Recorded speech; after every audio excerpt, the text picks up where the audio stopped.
let's have a little bit of a chat about blocking time. So time blocking. This could make your business so much more effective because it's going to make it so much easier for you to stay focused and stop hearing the distractions. Something that I tend to do is plan out my weeks. And when you plan out your weeks and you plan out your days as much as you possibly can when you can, it gives you that sense of freedom a little bit more because you know what you've got to do when you've got to do it. So something I always talk to my team about is to make sure that you are planning and prepping your days. Sundays tend to be a good day to plan ahead. If you're somebody who works, you'll normally know your working hours by the Sunday, and you can plan and prep what days you've got available and what times within those days you've got available.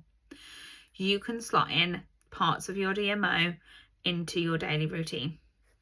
Something else that I use when I'm planning and prepping is a calendar. And in my calendar, in my planner, I have hourly times. So if I'm working on this Monday and I'm working, let's say 9 till 4, that's blocked out for work.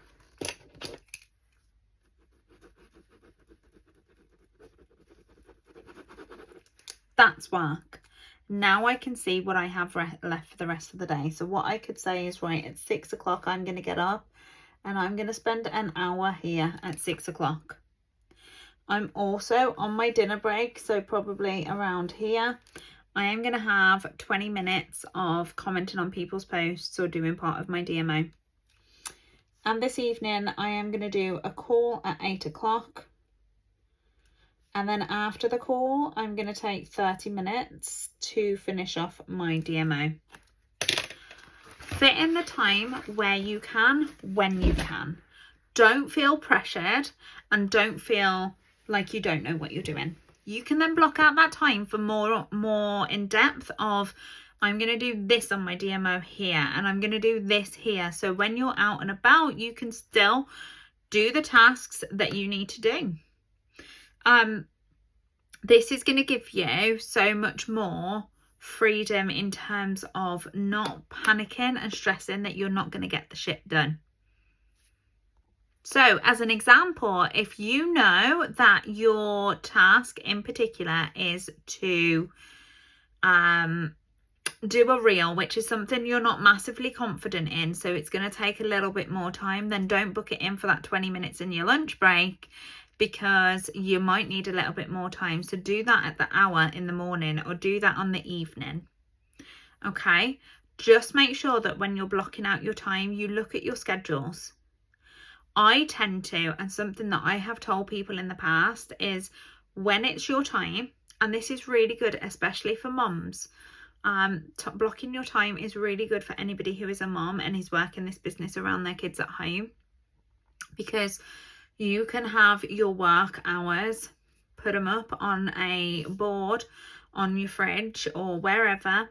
Have a space available as well so that you take yourself to that space when you're working, but allow your children to know, look, mommy's got work in 10 minutes. So let's get you a snack.